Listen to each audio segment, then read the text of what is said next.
আমাদেরকে প্রতিশ্রুতি দিয়েছিল যে আসলে ওই ডিগ্রি ইঞ্জিনিয়ারদের দাবির কোনো যৌক্তিকতা নাই। কিন্তু হঠাৎ করে গত 27শে জানুয়ারি 27শে জানুয়ারি তারা একটি সিদ্ধান্ত নিয়ে ফেলে, যে সিদ্ধান্তটি ছিল এতদিন আমরা ডিপ্লোমা ইঞ্জিনিয়াররা শুধুমাত্র 10ম গ্রেডে উপসহকারী প্রকৌশলী পদে সরকারি গেজেট অনুযায়ী আবেদন করতে পারতাম।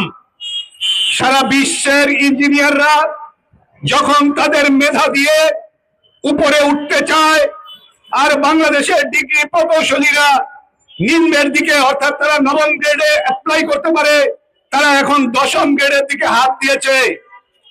এই কমিটি তাদের সাথে একজোট হয়ে আমাদেরকে বলেছিল যে এটা একটা জিরো সাম গেম।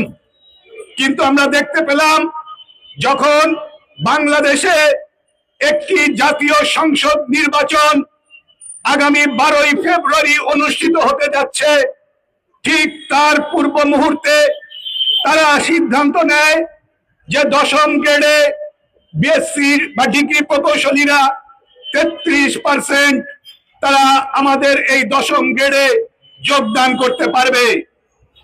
এই কথা শোনার সাথে সাথে সারা বাংলাদেশের ডিপ্লোমা ইঞ্জিনিয়াররা তারা ক্ষোভে ফুঁসে উঠে তারা তাৎক্ষণিকভাবে, আপনারা জানেন 27শে জানুয়ারি রাতের বেলায় ঢাকা পলিটেকনিক ইনস্টিটিউটের শিক্ষার্থীরা রাজপথে নেমে এসে ঢাকা পলিটেকনিক ইনস্টিটিউটের সামনে 7 রাস্তা মোড়ে অবস্থান নেয়। ঢাকা মহিলা পলিটেকনিকের শিক্ষার্থীরা তারা রাজপথে নেমে আসে, গাড়ি পড়ে 10 থেকে 15,000 শিক্ষার্থীরা সাথে সাথে রাস্তায় নেমে আসে।